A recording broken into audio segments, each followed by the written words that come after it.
The alien soldier collapsed in the middle of the street, armor cracked, blood glowing faint blue against the rain-soaked pavement. People screamed. Some ran. Some filmed. Only one person moved toward him. A human girl, no older than 12, slipped her arms under his shoulders and whispered, "You can't die here." The sky over Maple Street was gray, low, and restless, the kind that pressed down on your chest even before the rain began. Leela Harper was walking home from school, backpack heavy with books she didn't care about, mind busy with the usual worries of a 12-year-old homework. Dinner, whether her mum would remember to pick up milk. Then the sky split, not with thunder but with light. A sharp, tearing flash ripped through the clouds, followed by a sound like metal screaming as it burned. People stopped mid-step. Cars screeched to a halt. Windows rattled. Something fell. It hit the asphalt 30 feet in front of Lila with a bone-shaking crash. She froze. Steam hissed up from the crater, mixing with rain. A figure lay at its center, tall, broad, wrapped in armor that looked grown rather than built. The metal shimmered with unfamiliar patterns, some of them flickering weakly as if losing power. An alien. Alive. Barely. Someone screamed. Another voice shouted to run. Phones came out. A crowd formed at a safe distance. Fear and fascination tangled together. The alien soldier tried to move. His hand twitched. Armor scraped. Armor scraped. A low broken sound escaped him, half breath, half pain. Then he collapsed again, completely still. Leela's heart hammered in her ears. This was what the news talked about. Skirmishes in orbit. Rumors of scouts. Stories adults whispered when they thought kids weren't listening. But no one had said the war could fall here. A man grabbed Leela's arm.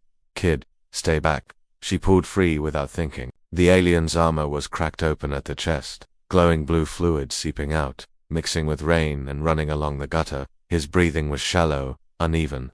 "He's dying," someone said. "Good," another voice muttered. Leela stepped closer. The alien's helmet was partially shattered, revealing part of a face that wasn't human but wasn't monstrous either. Smooth skin marked with faint bioluminescent lines. Eyes closed.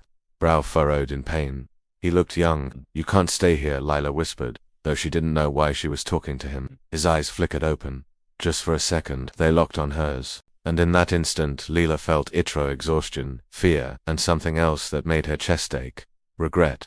Sirens wailed in the distance. Military, police. Someone would take him away, lock him up, finish what gravity had started. Lila dropped her backpack. Before anyone could stop her, she slid her arms under the alien's shoulders. He was heavier than he looked, but adrenaline burned through her muscles as she dragged him inch by inch toward the sidewalk. "What are you doing?" someone shouted. Leela gritted her teeth. "Helping." The alien stirred weakly. A sound escaped him, soft, broken, almost grateful. Rain fell harder, and on an ordinary street in a small human city, a girl made a choice that would ripple far beyond Earth. Lila didn't know how she got him home. Later, she would remember fragments of rain soaking her sleeves, the scrape of alien armor against concrete, the way people stared but didn't move. Maybe fear froze them. Maybe shook. Maybe some part of them understood that if they intervened, they'd be choosing a side. Her house was only 3 blocks away. 3 blocks felt like 3 miles. The alien soldier was heavier with every step, his weight sagging against her small frame. His breathing hitched, a faint blue glow pulsing irregularly through cracks in his armor. "Stay with me," Lila whispered, voice shaking. "Please." His head lolled slightly, then steadied as if he were forcing himself awake. A sound escaped him, not words, but a low tone that vibrated in her bones. Her front door loomed into view. Lila fumbled her keys with numb fingers, half dragging, half carrying him up the steps. She shoved the door open with her shoulder and pulled him inside, slamming it shut behind them. The house smelled like laundry detergent and toast. Normal. The alien collapsed onto the hallway floor with a heavy thud. Lila fell beside him, gasping, arms trembling from the effort. For a moment, they just lay there, listening to the rain hammer the roof. Then the glow from his chest brightened suddenly. Lila scrambled upright. Okay, that can't be good. She had no idea how alien biology worked. She barely knew how human bodies worked beyond first aid posters at school. But she knew one thing: bleeding was bad. She ran to the kitchen, grabbed a towel, and pressed it against the cracked armor. The fabric soaked through instantly with glowing blue fluid, warm against her hands. "Sorry," she murmured, even though she wasn't sure why she was apologizing. The alien stirred. His eyes opened slowly, focusing with effort. They were a deep, luminous blue, not threatening, just tired. He looked at her, then at the house. Confusion rippled across his face. "You're safe," Lila said quickly, like saying it might make it true. "I mean, safer than the street." He made a weak sound, something between a laugh and a cough. The bioluminescent lines along his face flickered. Human, he rasped, the word unfamiliar but careful. Why? Lila swallowed. Because you fell. That seemed to surprise him. Sirens wailed closer now. Lila's stomach dropped. They're coming. You can't stay here like this. She looked around, panic rising, then spotted the old storage room under the stairs. It was cluttered with boxes and coats, dark and narrow. It's not great, she said, already tugging at his arm again, but it's hidden. He tried to help this time, bracing weakly with one arm as she dragged him inside. She piled coats and boxes in front of him, heart pounding. The blue glow dimmed. The house felt too quiet. Lila pressed her back against the door, breathing hard. Okay, she whispered. Okay, we'll figure this out. Behind a thin wooden door, the alien soldier shifted on. Something deep within his armor began to react to the human space around him. Outside, headlights washed over the front windows. A voice called out, "This is a security sweep. Has anyone seen?" Lila held her breath.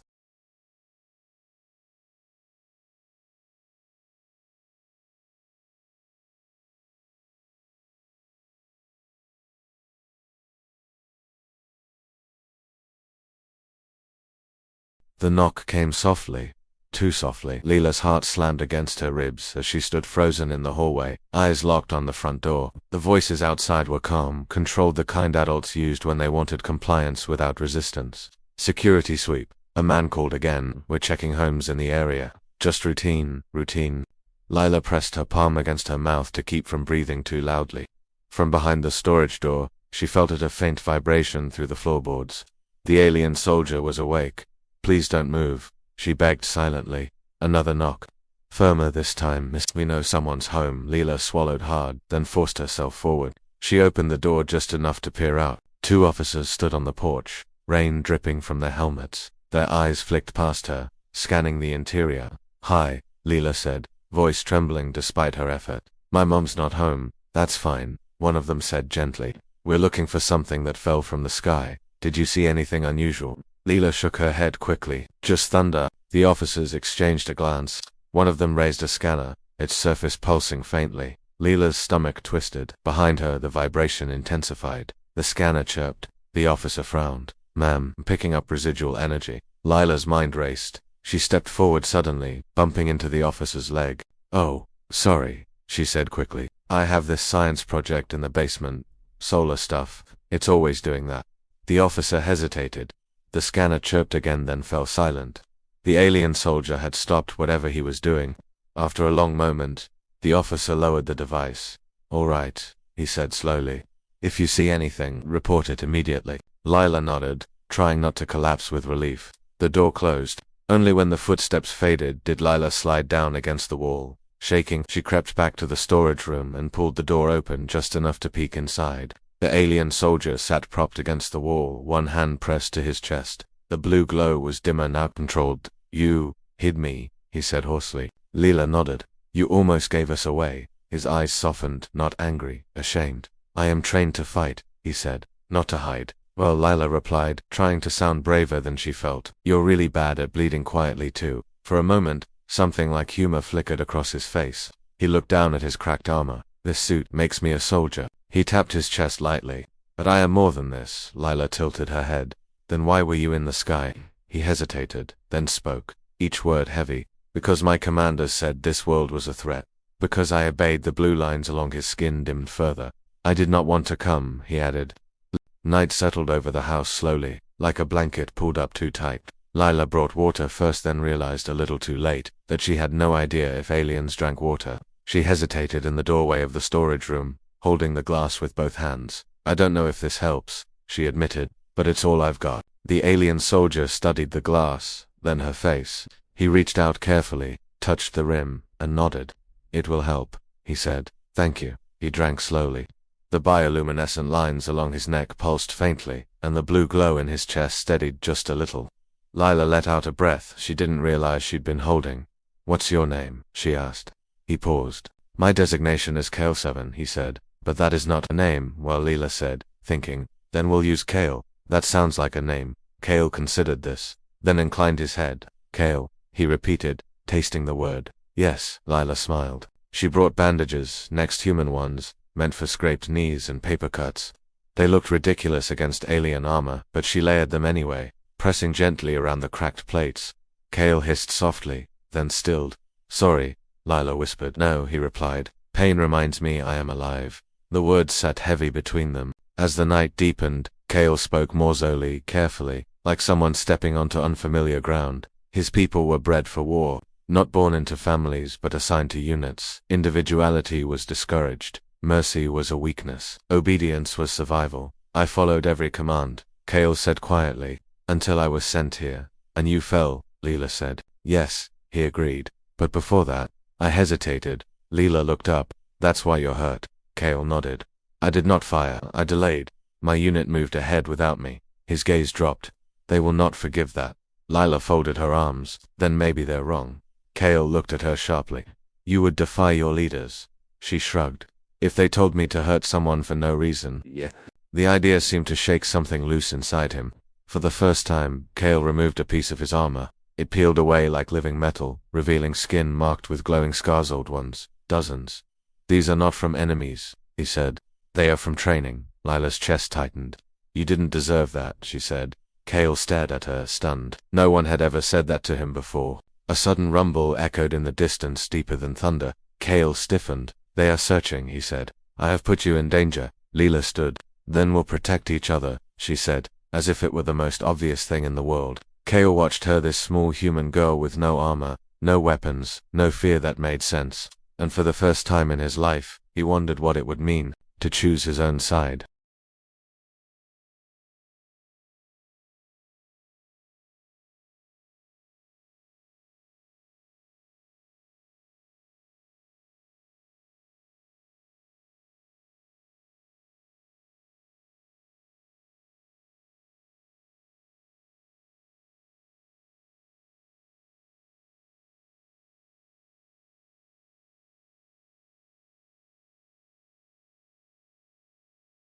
The sound came just before dawn, not thunder, not aircraft. Something heavier, a pressure that made the windows tremble and the air hum faintly, like the world itself was bracing. Cale was on his feet instantly. "They are here," he said, voice low. "My unit." Leela's stomach dropped. "Already?" Cale nodded. "They will scan the area. If they find me." He didn't finish. Lila grabbed his hand before she could think better of it. His skin was warm, steady. "No," she said. "They won't take you." Cale looked at her, conflict written across his face. "You do not understand. They will not stop." "Then neither will we," Lila replied. The house lights flickered. Outside, a shadow passed over the street, vast, angular, blocking out the stars. Blue searchlights swept across rooftops, silent and methodical. Cale moved toward the window, then stopped himself. "If they detect my armor signature, they will come directly here," he said. "I must leave." Lila shook her head fiercely. "You can barely stand. I will draw them away." She stepped in front of him. "You're not a distraction. You're a person." The words hit harder than any weapon. Cale closed his eyes. Slowly, he reached to his chest and pressed against a glowing node beneath his skin. The blue light dimmed then vanished entirely. Lila gasped. "What did you just do?" "I severed my combat beacon," Cale said. "They can no longer track me individually." "Is that bad?" "For me." He gave a small, sad smile. "Yes." The house shook as something landed nearby. Leela's heart raced. "Then we hide." They moved quickly, slipping into the basement. Cale crouched beneath the stairs, folding his tall frame into the shadows. Lila turned off every light, holding her breath as footsteps echoed above. Voices not human reverberated through the walls, speaking in sharp, clipped tones. Cale flinched. "They are scanning," he whispered. "If they find you helping me." "They won't," Lila said. "Because you're not here." The basement door creaked open. A blue beam swept across the room, passing inches from Cale's face. Lila stood in the open, hands shaking but raised. "My dad's at work," she blurted out. "It's just me." The beam paused, then moved on. The door closed. Minutes passed, then more. Finally, the pressure lifted. The hum faded. The sky above the house lightened as the alien ship rose back into the clouds. Cale slumped against the wall, exhausted. "They have left," he said quietly. "They think I was destroyed in the crash." Lila exhaled shakily and sat beside him. "Good," she said. "Because you're not a soldier anymore." Cale looked at her. "What am I then?" Leela smiled, tired but certain. "Someone who survived," she said, "and someone who chose not to hurt anyone." Outside, the first sunlight broke through the clouds, and far above Earth, a warship logged a single, troubling anomaly, a soldier who had vanished, without a trace of fear.